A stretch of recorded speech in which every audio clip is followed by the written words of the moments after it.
পরিকল্পিত হাইপার প্রোপাগান্ডার অংশ জনাব তারেক রহমান।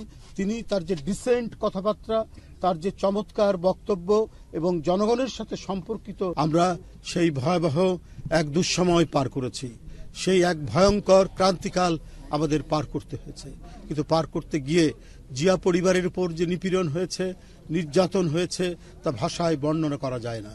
এটা বর্ণনার অতীত একটি ঘটনা।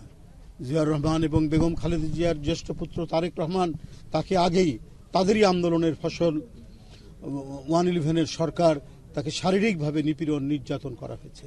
তাকে দেশ থেকে চলে যেতে, তাকে দেশ থেকে বের করে দেওয়া হয়েছে। একরকম এই ধরনের বাধ্যতামূলক আচরণ করেছে। তারপরে লন্ডনে গিয়ে সেখানে তিনি চিকিৎসাধীন ছিলেন। সেখান থেকে চেষ্টা করেছেন এদেশে গণতন্ত্র ফেরানোর জন্য। আপনারা জানেন, তাকেও আইন করে তার কথা বলা বন্ধ করেছিল শেখ হাসিনা। সে যাতে ফিরতে না পারে তাই একের পর এক মিথ্যা মামলা দিয়ে সাজা দিয়ে যাচ্ছিল। মানে নিপীড়নের এমন কোনো ধারালো অস্ত্র নেই যেটা জিয়া পরিবারের উপর সেটা নামিয়ে নিয়ে আসা হয়নি। দেশনেত্রী বেগম খালেদা জিয়া, তার জ্যেষ্ঠ পুত্র তারেক রহমান এবং আরাফাত রহমান কোকো কেউ শান্তিতে এবং নিজ গৃহে বসবাস করতে পারেনি। এই বিষাক্ত পরিবেশ সেই সময়ের ফ্যাসিবাদের দোসর এবং তার যে প্রধান প্রতিভূ, তারা এটি করেছেন। আল্লাহর অশেষ রহমত, অন্যায় করলে, অবিচার করলে, বেইনসাফি করলে তারা যে আল্লাহর বিচারের মধ্যে পড়ে, সেটা তার প্রমাণ 5ই আগস্ট, যে সমস্ত কিছু ফেলে দিয়ে তাকে দেশ থেকে চলে যেতে হয়েছে। যাই হোক, আজকে আমি রাজনীতির কথা বাড়াবো না। আমি শুধু এটুকুই বলবো যে আরাফাত রহমান কোকো এদেশের এক ভয়াবহতম নিপীড়নের শিকার।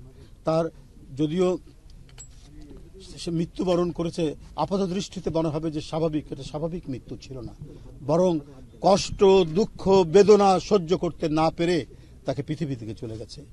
উনি রাজনীতি করতেন না, উনি ক্রীড়া সংগঠক ছিলেন। রাজনীতির সাথে কোনো সম্পর্ক নেই।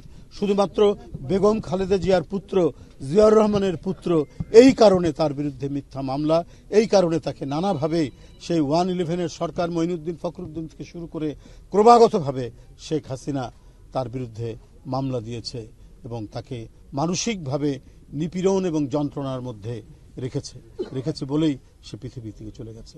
আমরা এখানে যারা নেতৃবৃন্দ উপস্থিত রয়েছেন সবাই আল্লাহর কাছে তার আত্মার মাগফিরাত কামনা করছি। আল্লাহ যেন তাকে বেহেশত নসিব করেন। আল্লাহ যেন দেশের নেত্রী বেগম খালেদা জিয়া বেহেশত নসিব করেন। তিনি নিপীড়ন সহ্য করতে করতে তিনিও পৃথিবী থেকে চলে গেছেন। আল্লাহ আমাদের এই দলের প্রতিষ্ঠাতা, যার চিন্তা, দর্শন এবং আদর্শ নিয়েই আমরা যাতে চলতে পারি, সেই শহীদ রাষ্ট্রপতি জিয়াউর রহমানের আমরা আত্মার মাগফিরাত কামনা করছি। আমরা সুস্থতা কামনা করছি আমাদের দলের চেয়ারম্যান জনাব তারেক রহমানকে, যিনি বিভিন্ন ধরনের স্বৈরাচারী সরকারের অনিয়ম, নিপীড়ন, নির্যাতন ভোগ করার পরেও দলের যে নেতৃত্ব দৃঢ়তার সাথে, দৃঢ় প্রত্যয়ের সাথে দিয়ে যাচ্ছেন, এই জন্য আমরা তার দীর্ঘ হায়াত দারাজ কামনা করছি।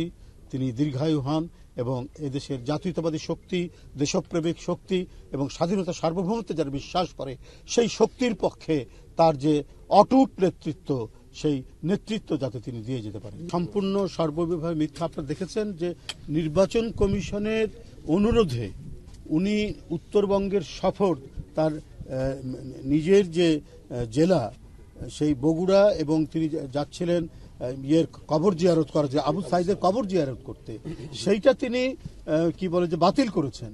বাতিল করেন যেদিন থেকে নির্বাচনী কর্মকাণ্ড করা যাবে, ঠিক সেই দিন থেকেই তিনি দেশের একজন প্রখ্যাত সুফি সাধক হযরত শাহজালাল রাদিয়াল্লাহু আনহুর মাজার জিয়ারত করে তিনি সেখান থেকে শুরু করেছেন।